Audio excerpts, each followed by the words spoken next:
Welcome back to the Lead Lamp Podcast. This week we have Chef B from Mellie Bellies on. So Nancy actually on our team got us in touch with each other, and I'm glad you could come on the show and share your story. Yes. Thank you everybody for having me. It's a pleasure of mine to be here. So I did a little bit of research on your story and your background, and obviously the business you have. We did a little bit of talking too before we were recording, but kind of just give us a little bit of a introduction to anyone who's not familiar or hasn't seen your food truck out at any events or at their events. Definitely. So Mellie Bellies is a family-owned small black business that I named after my lead daughter, Melanie.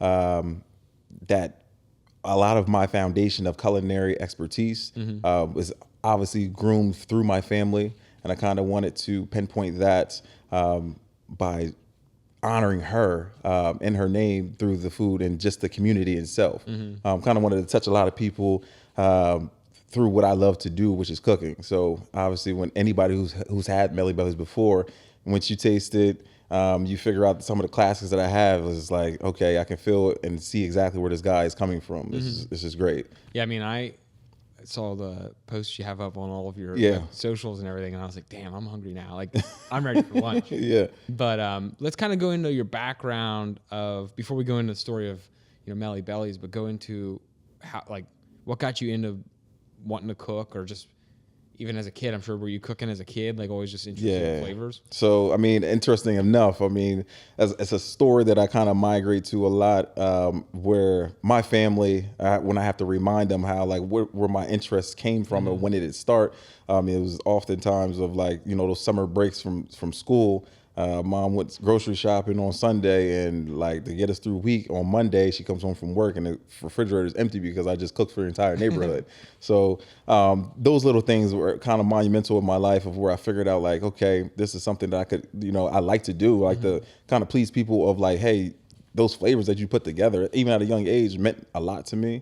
I kind of gathered myself after high school and went away to culinary school in Philadelphia, and after that it was history. Yeah, so now you have an educated background in culinary arts. Yeah. So what's someone who's in school now that might have been like thinking of, there's a high school kid in the area, because this is a local podcast. So someone who's in the area thinking I don't really know what I want to do, but I'm interested in food, or they might have been worked in a kitchen somewhere at a restaurant, but not really in culinary arts yet. What would you suggest to them, like, to make that jump into just getting into culinary? Definitely something to keep in mind of is you got to have not only the backbone nowadays to withstand that type of energy in the kitchen, but like you have to have a personality. Yeah. The days of being a robot in the kitchen are over with, and kind of like paying attention to detail of like your instructor, and just really like being a sponge in whatever situation that you're put into, to understand what culinary arts means, not only on paper, but what does it mean to you? You got to have like the passion and the drive to do what you want to do every day and day out, or it's not going to work. If you're chasing a paycheck in this type of industry, it's not going to pay off at all. Yeah, I feel like it's, this is like that with any industry. Yeah. Like you have, and I'm not knocking anyone that's doing this right now, but you have like your chef or your cook, like a line cook at more of a chain restaurant, and then you have people who are actually preparing individual meals, and like know the art of pairing foods with each other. Right, exactly. I mean, that's a craft and an art in itself.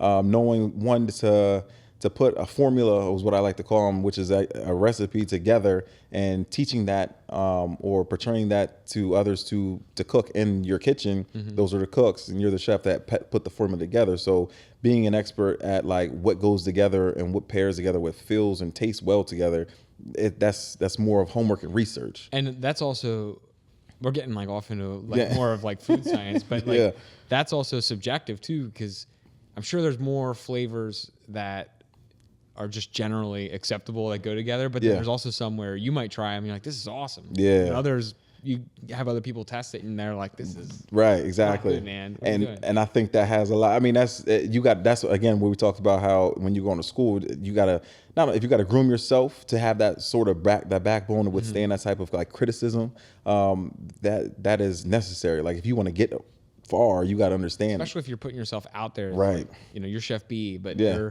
you're putting your work. I mean, the menus you put together, Yeah. the dishes you put together, that's your artwork. Right. I mean, that's different type of art, but it's art. Exactly. And then letting people know, I think that when I put a specific dish out, whether it's for a private event or off of a food truck, or even for a wedding, and they ask me to customize something, like, okay, I seen what you did there, but can you do your thing on it? Yeah. There's every plate that's custom of mine has a story. So, like, for instance, if I put a particular plate together that has like 5 different components on a plate, the sauces and the other components are all seasonal.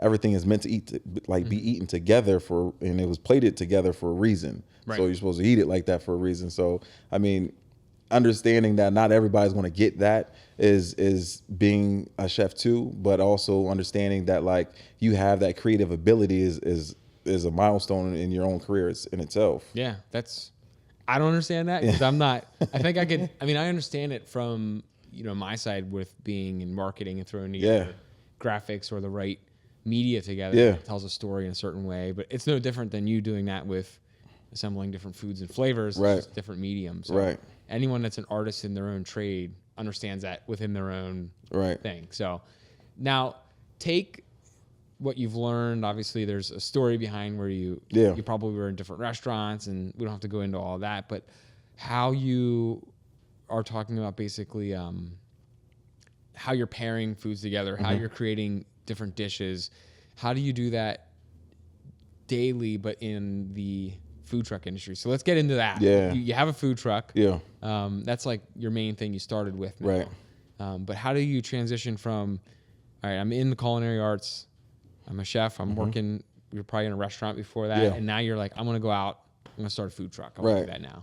I mean, it actually has like a strong story of how I got into the 100% mobile game like that. COVID did numbers. All right. It shut a lot of people down, and there's like a distinctive like percentile of people who thrive through that.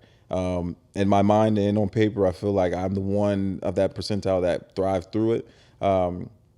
Shout out to the Hotel Hershey and the entire Hershey gang where I gained a Rolodex of clientele that knew about me and what I was known for as far as being creative. And once I ventured off on my own in 2018, that following still followed me. COVID happened, but like I was still portraying. Was it still that same flavors you have now? Sort of, yeah. I mean, the Hershey and where I was working at in Hershey gave me more of the artistic, plated fine dining ability. Right. But once I became up that ladder of like management or in that management criteria, like I decided to go on my own.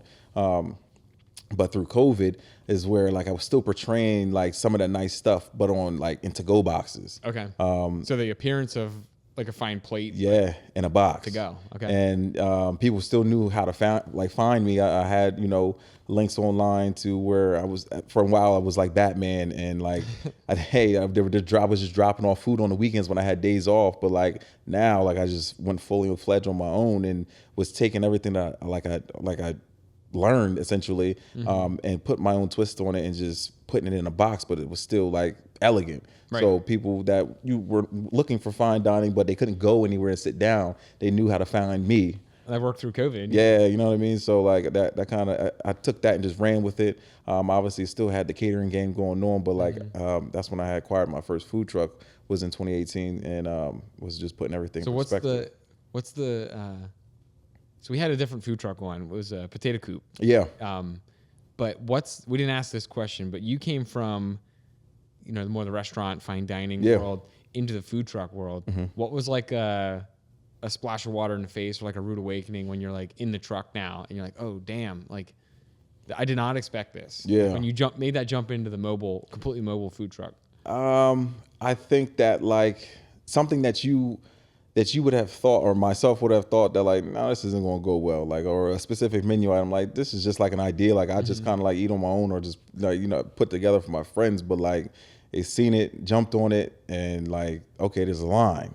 You know what I mean? Like that's, so the brisket or the smoked beef mac packs that I do, or the signature item of mine, or the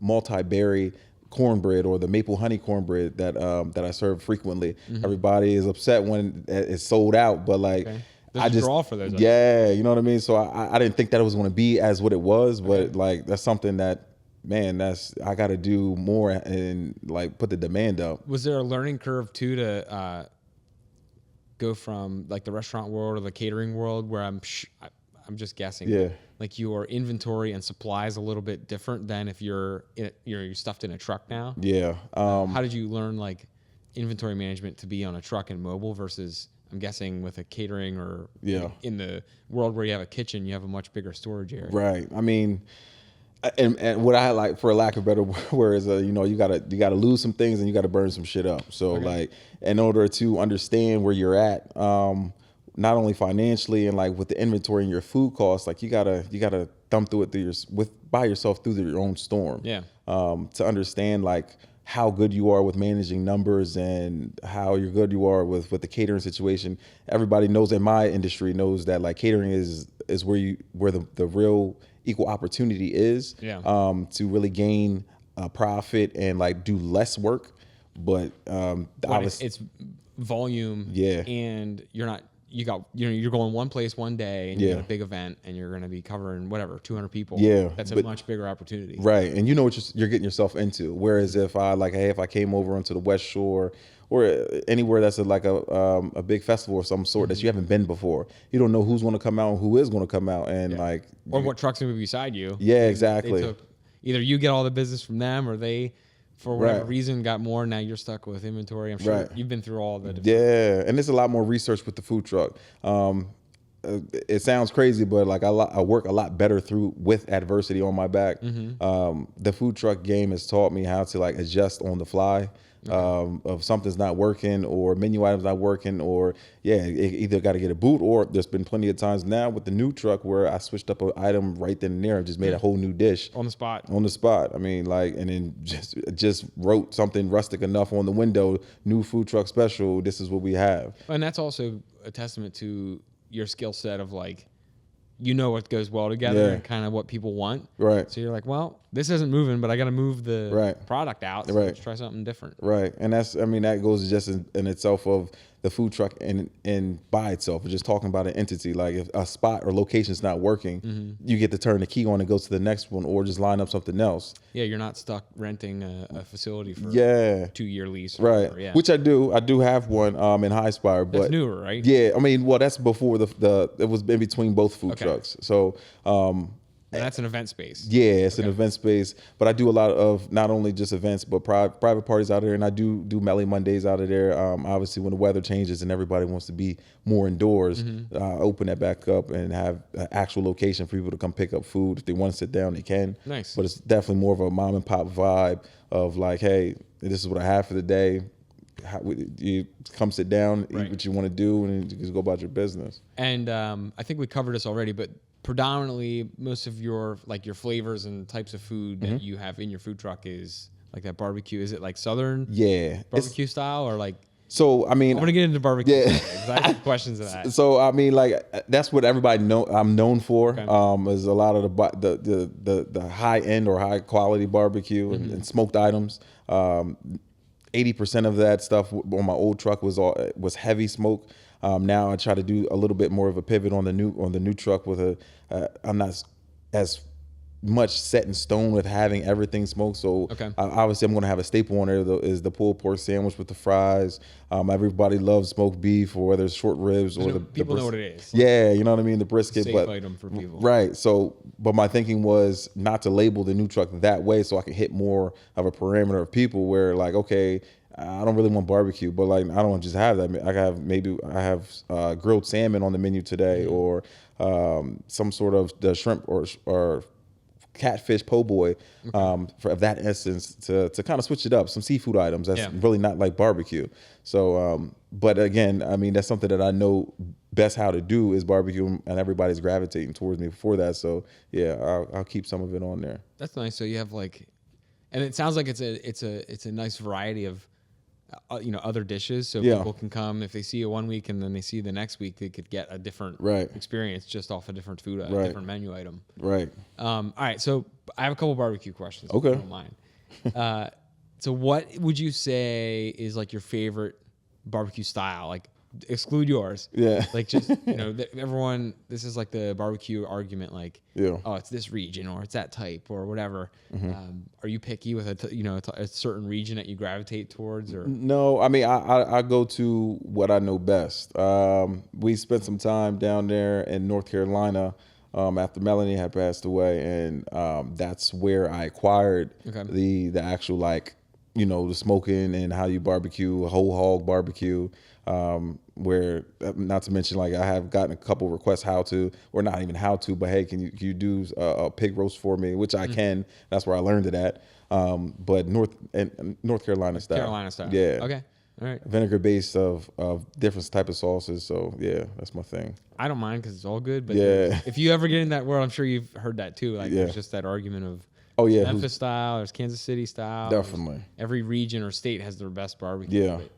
Okay. And what differentiates me from everybody else, and if I had to travel with it, it's not only the way that I played it, not even played it, but boxed it or to go or that type of style, but the type of flavors that I put together with barbecue.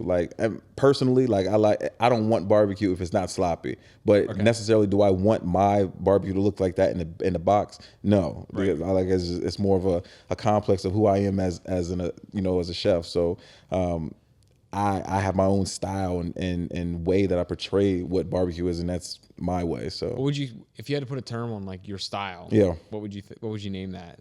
Man, I mean, it's Mellie style. Yeah, that's a great way. I never even have thought about that, but I've always been stuck on the fact of it's just me. You know what I mean? It's just me on the plate. That's your personality. Yeah, through the right. That's through your creation. That's why I try when I do go on vacation or out of town or anything. You won't find me eating barbecue or anything. I just in my mind, I don't want my own thing to be tainted. I think this is probably a bad analogy, but if you watch any stand-up comedians, they won't, when they're working on a new set, they won't listen to other stand-up comedians because they don't want to take something from them and implement it in theirs because they feel like it's gonna, like you said, it's gonna taint their style. Right. So it sounds like that's very similar to what you're doing. You're like, no, I'll eat everything else. Yeah. I'm not touching that because you don't want it to alter what you were gonna do. Right. It's a lot of, and to really gain your, to kind of put yourself up each year and make yourself better, and to how to grow with the world. It's more about research of anything, reading more books and seeing what's hot out there, the different awards that are, who's winning the awards of different types of style. You can look easily online to see who won the latest barbecue competition, who's winning trophies, or just fine dining, James Beard Awards and everything like that to see what their trends. Yeah, you know what I mean? But necessarily you don't have to go ahead and jump into everybody else's restaurant just to formulate a menu. I'm not a fan of that at all. It's just more or less reading more of the Flavor Bible, and the obviously vegan and vegetarian options are very, very exclusive nowadays. I do have a few of those items on the truck, off the truck, by half pan for holiday seasons too. Just because everybody has a particular diet or lifestyle. So me saying that Mellie Bellies is strictly barbecue is just so much more than that. Right. You know what I mean? Okay. So let's go into, I have a couple steps here I want to work into, but let's talk about, you mentioned a couple times you had an old truck and a new truck. So what did you do when you got, you had an upgrade, obviously. There was a moment you probably decided, I got to upgrade this truck. Yeah. So what, explain kind of, what's with your new truck, what's different about it, and what capabilities you have now with your new truck, because it sounds like you have more on it. Yeah, definitely. And then talk about that growing pain where you're like, I started with this truck. Yeah. Now we're here. So, I mean, with the older one, obviously, anybody who's seen me on the road, it had purple underglow underneath the truck too. It's a 1974. It's like the old 2000s Need for Speed. Yeah. Yeah. So you could, not only can you see me from a distance, but you can hear me from a distance. It had a short pipe on it where it sounded like a hot rod. Okay. It's a box truck, a P30, but it holds a lot of sentimental value. Obviously, with growing pains of a business, and you look at something like that as a trophy of, man, I did this that year, but look where I'm at now, almost like it's a stepping stone. That's where we started. Yeah, started there and then started to a facility. Now I got another. It's something that holds a lot of value near and dear to me. But it was extremely small.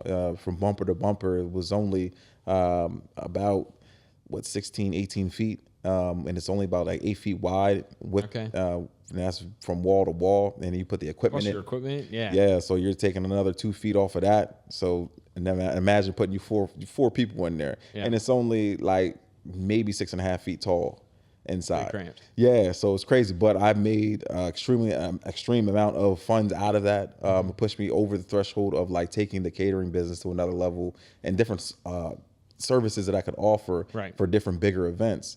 It was just obviously wear and tear that we're at to upgrade. You know what I mean? Yeah, it's like it gets to the point where you're like, am I going to keep sinking money into this, or is it time to upgrade? Right. You know what I mean? And not only with the type of, I'm a firm believer too. If you want to grow, you got to like kind of open up the fish tank a little bit, and obviously the pot where you're trying to grow your plant. And if you want that plant to get bigger, you got to get bigger. Yeah, you got to put in a bigger pot. So investing into a larger truck now is twice the size of that one. It's 30 feet bumper to bumper, 22 cooking space inside, and about 9 feet wide.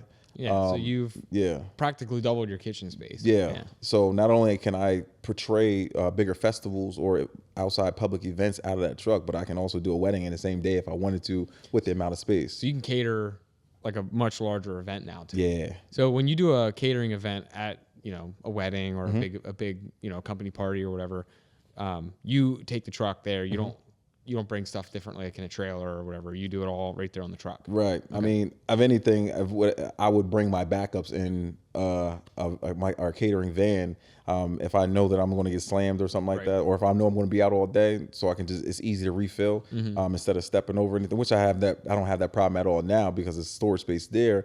But like, so I don't have to worry about, hey, if I'm going to run out of this. No, it's in the van right there. But it's plenty of refrigeration space in there too. So. Not only that, I mean, I could fit probably like 4 extra bodies in there that I could before. Okay. Yeah. And then you said you have a team now that you're working with.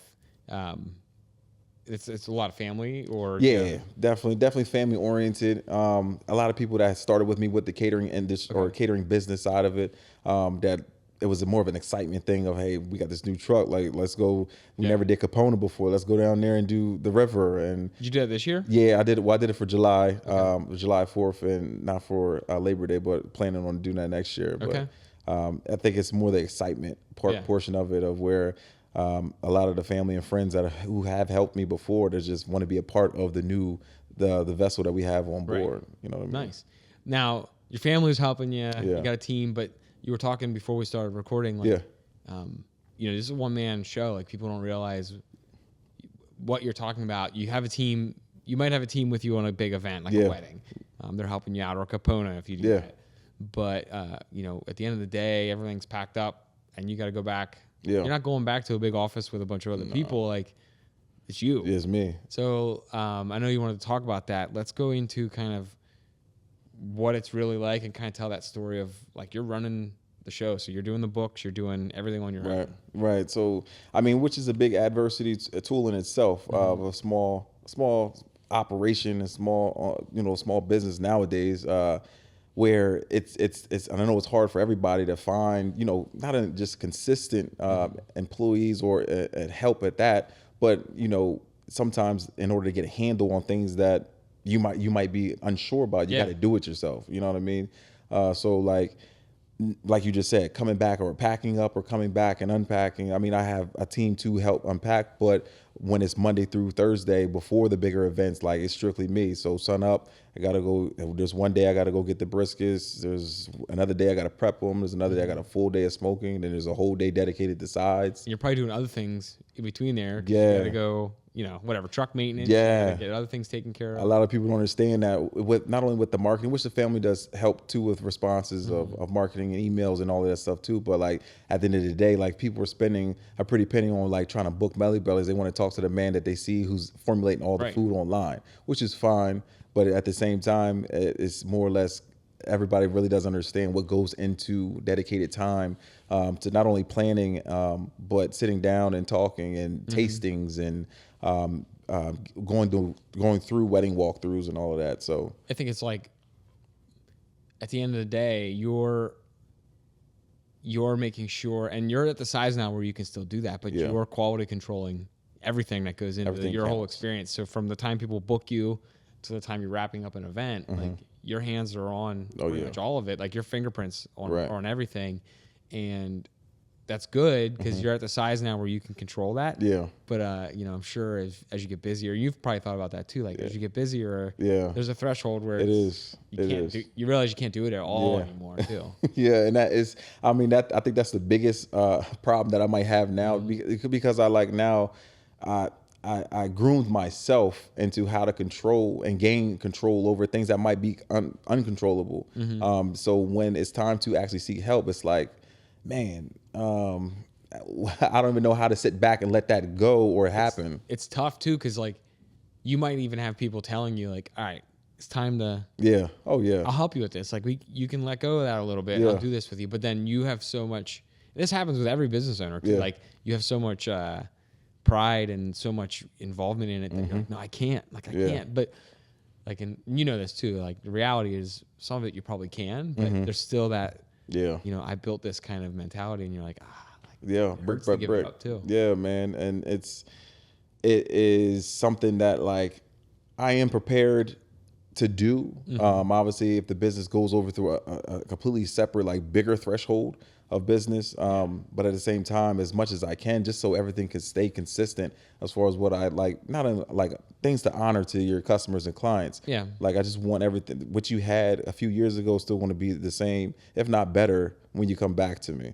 So I mean, that's in order for that to happen. Like it's just me ensuring like I know how it's going to go. Right. So the event space you have, you talked about that. You have an event space that is available for rental for events, but then like you said, you also have, when you're slower, have the ability to have people come in almost like a restaurant. Is there a full kitchen in there as well? Yeah. So you're not working on the truck and taking it inside. Correct. Right. So that's where I do majority of my prepping for the truck. Okay. And weddings is getting prepped out of that facility, where I'm able to not only store it, but I can see it like it's more of a convenient space for me to stay organized. Right. When you have more space to get things prepped, you're not it's cramped, and it's basically like my own commissary. So I mean, outside of that, when the food truck isn't running, my good production of thinking would be, hey, let's open up the space, call it Mellie Mondays, or do some specials throughout the week where people can not only come inside and order it up, but they can sit down if they wanted to. But at the same time, when that's not happening, I can still offer it as an event space for people to rent out for smaller parties and bridal showers and birthday parties, anniversaries, and stuff like that. So it's well equipped. So we talked about running your business yourself. Obviously, there's a lot of challenges with that, but there's also some freedoms, and you probably, you know, with any business when you're self-employed, it's give and take. So what do you think like is the most rewarding part? So we talked about a lot of the challenges, but what's the most rewarding part of just, you know, owning and operating Mellie Bellies that you can see? Like, what's that thing? There's a passion there. Yeah. So not only what the passion is, we kind of covered that, but like, what's the reward?